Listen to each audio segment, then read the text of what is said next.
একদম নতুন প্রসেসে চপ। চপ যেরকম করে তৈরি করে সেরকম নয়, একেবারে নতুন আনকমন প্রসেসে চপ হবে।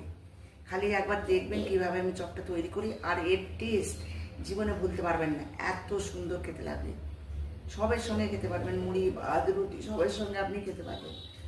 অপূর্ব স্বাদ, অপূর্ব টেস্ট, এবার জালি জালি চপ হবে। আপনারা দেখতে থাকুন। আমি প্রথমে টমেটোগুলো 3টে নিয়ে নিয়েছি।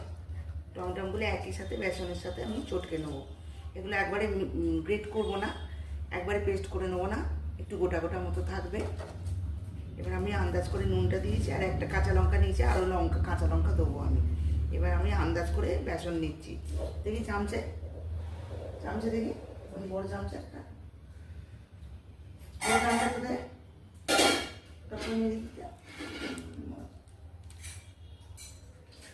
মেজে মেজে মেজে মেজে সবজি।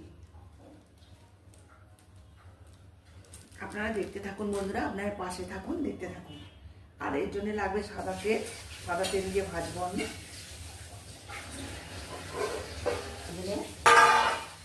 কড়াই করে আমি তেল নিয়েছি, অল্প তেল দেওয়া আছে, আরও তেল দেবো।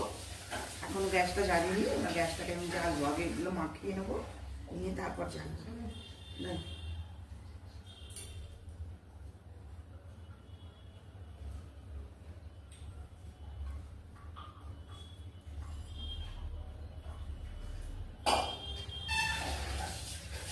এই চামচে মাপে আমি বেসন নেব।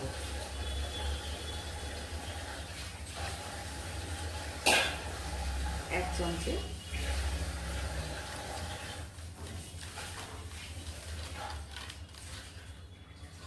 দু চামচে,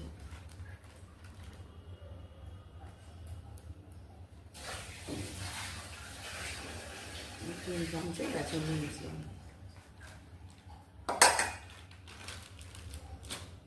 তিন চামচে বেসন নিয়েছি, আর আমি নুনের আন্দাজটা আপনাদের দেখিয়েছি। আর নুন কাঁচা লঙ্কা থেকে। এবার আমি টমেটোগুলোর সাথে আমি একটু জল দেবো না, প্রথমে আমি জল দেবো না। এই টমেটোর রসের সাথে যতটা পেস্টটা, যদি জল লাগে তখন আমি দেবো।